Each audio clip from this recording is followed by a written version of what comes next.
Passing a serve in volleyball is difficult, and here are 6 common mistakes that many players, not just beginners, make when passing the serve. You know it, the ball is coming at you in a match and you have to pass it. You say to yourself, this serve I'm going to receive. It's not a total bomb or a dangerous jump float serve. You are confident, but because of a poor execution you don't make the perfect pass and your team doesn't get a point. And that's what I want to help you with. I want you to feel confident on the reception, but most importantly, I want you not to make one of these 6 common passing mistakes. Wrong foot position. You can count on a long-term quality and accurate reception if you passed with the wrong foot position. What do I mean? When you pass in zone 5, it's a big mistake to pass with your right foot in front. If you have your right foot in front, you have to turn your body on the reception to pass between zone 2 and 3, where the setter is waiting the pass. The same is true when receiving from zone 1, where it's a big mistake to have your left foot in front.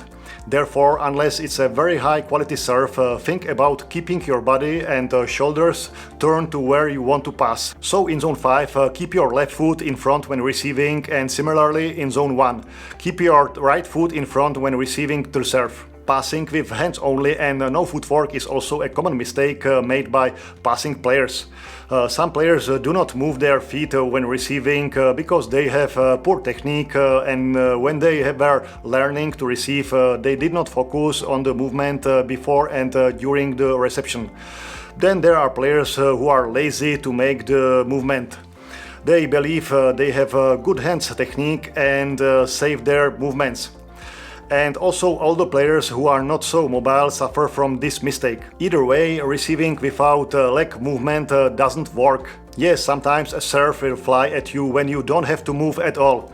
But in the vast majority of cases, you have to make some even small movement with your feet when you receive. So think about your leg first, a good position for the pass, before the pass itself. Bending the arms and elbows when receiving is also a common mistake that many players make when receiving serves. Again, this is not a fundamental mistake.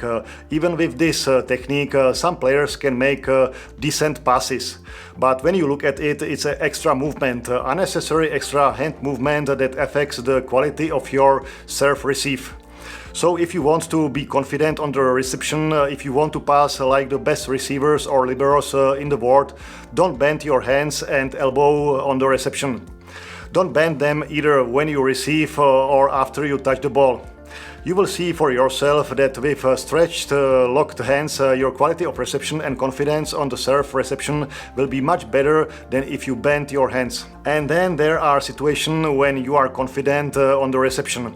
When the serve doesn't come at you too hard, you tell to yourself, I'm going to pass this serve with 100% accuracy, exactly high to the top of the net into the hands of the setter. And then we often find that trying to make the most accurate reception, a millimeter accurate reception, ends up 10 or 20 centimeters behind the net. Certainly, when you look at the best setters in the world, they have no problems with these receptions that sometimes fly half a meter behind the net, and they are able to make two-handed or one-handed sets. But for the vast majority of setters, receiving to the other side is a big problem and a risk of losing points for your team. Therefore, I recommend you rather think about the either reception that doesn't go directly to the top of the net, but pass around the ball or 30 centimeters from the net. This will make the setter's job easier. It's still an ideal reception where the setter can set quick sets to the middle blockers. On the other hand, by making this reception a little bit in front of the net, you will be sure that even after an easy serve, after an ideal reception, your team will be able to attack from all positions after a good set from the setter, and you will have a great chance to score a point. Then I have come across the opinions of some coaches who advise their players to pass low balls to get them to the net as quickly as possible into the hands of the setter. And I think this is a mistake for at least 2 reasons. Imagine a setter running from zone 5 after a reception. He's got a 5 or 6 meter run in front of him. He's got to turn at the net and then set. And you give him a quick reception. You just force him into maximum speed and accuracy. And that's not ideal. Second reason is related to the opposite team defense. When your opponent serves, he's always ready to defend. All the players are in place. You can surprise anyone with a quick serve reception. Therefore, in my eyes, fast passing to the net is a disadvantage and a mistake of a passing team.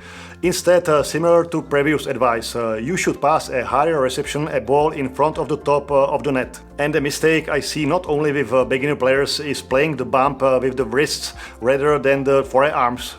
And if you play a bump with wrist, you can forget about good ball control. Touching the ball with your wrist is touching the ball on a small area, and you don't want that.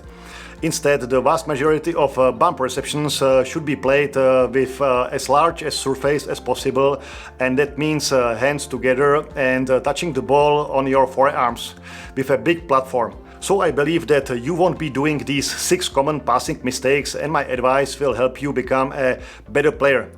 I'll see you in the next video. Bye.